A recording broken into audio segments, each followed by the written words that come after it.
The sight of Canada geese in flight has become a source of extreme pleasure for many in Massachusetts.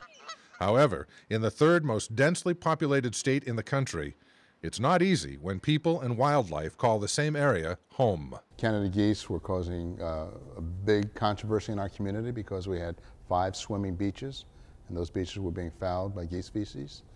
Geese were on people's lawns, eating the grass, pooping. People couldn't use their lawns for purposes that they intended, so we had a big problem.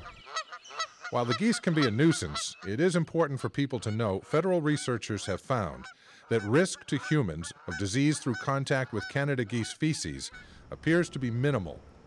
Some people have worried that water quality in ponds and lakes is a problem because of the geese, but poor water circulation and other sources of contamination are more commonly the problem when water quality is questionable. The complaints city officials were getting at Elm Park in Worcester were mainly about the thick layer of bird feces left behind. Something definitely needed to be done. The water was getting foul. Like I say, children couldn't walk, ride their bikes in the parks, pathways. We're getting numerous complaints about people pushing strollers, walking through it, kids' sneakers coming home, that kind of stuff was going on, and it was getting pretty bad. The Canada goose is a magnificent migratory bird of North America. Massachusetts is located in the Atlantic Flyway, meaning thousands of geese will pass over Massachusetts during summer months on their migration to Canada and head down south as the winter months approach. Canada geese were not lured down from the sky to Massachusetts until recent years. In the early 1990s, humans, in an effort to rebuild their hunting stock, began encouraging Canada geese to make their summer home in Massachusetts. As a result of encouragement, the once small population of resident non-migratory Canada geese grew steadily in numbers, and at last count, approximately 38,000 Canada geese reside in Massachusetts year-round.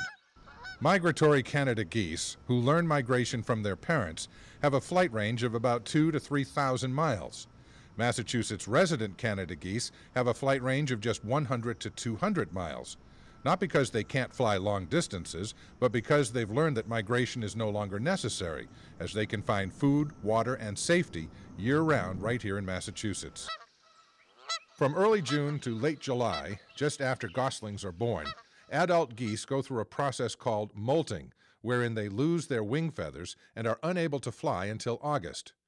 During these molting months, which happen to coincide with our peak summer months, adult geese seek out areas with easy access to water and food and where they can have protection from predators.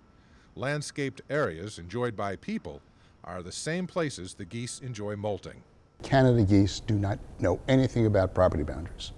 And in order to solve a Canada goose problem, you need to get folks to cooperate, share resources, and do things at the same time in the same way. But if you can get them to leave in June, before they molt, you will have a spring, summer, and fall without a Canada goose problem.